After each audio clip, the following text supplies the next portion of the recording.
I guess, Peggy, Ted Cruz is going to announce he's running.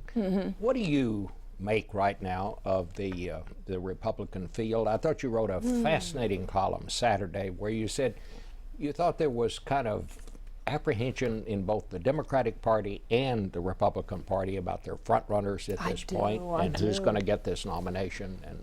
And the Democratic establishment, as it is worried that Mrs. Clinton is the person who keeps the party together, who can probably do that through this cycle. She's popular, she has money, she has backing, but she is a scandal magnet. She is not always a runner of good campaigns. They lived through '08. This whole thing could be very problematic for them. On the Republican side, so much is happening, so much drama.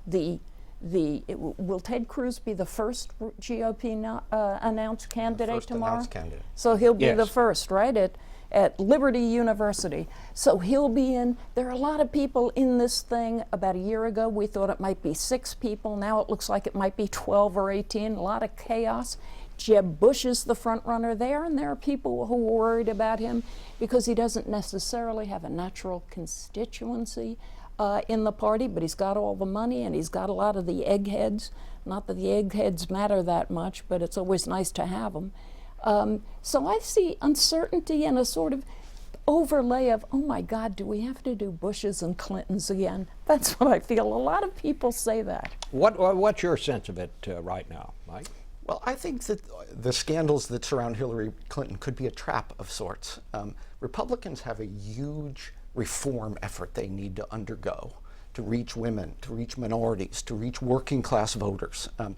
And just to attack Hillary Clinton as Nixonian, and she is rather Nixonian when it comes to secrecy and resentment and other issues, they could be drawn into a conflict that Hillary Clinton wins. People forget that Richard Nixon won 2 presidential elections because he was viewed Being as Nixonian. Right, because he was viewed as smart and knowledgeable about the world and tough. And that's often the way that people view Hillary Clinton. So I don't think the scandal charge will be enough. Republicans have to put their own house in order to appeal on a very difficult national map. And what about on the Republican side?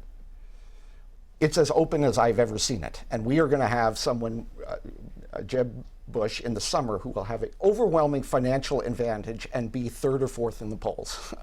That's an unusual circumstance. Usually those things go more together, and that'll be a very open I process. kind of remember when John Connally had all the money and was you raising wonder. all the money. Bill Graham. And You wonder. Bill Graham and John Connally wound up with 1 delegate to the Republican National Convention. Margaret, you wanted to say I just want to say, to bring it back to Iran, I think it's really interesting, in the first 2 days, that letter from the 47 came up twice in the room between U.S. and American and Iranian negotiators.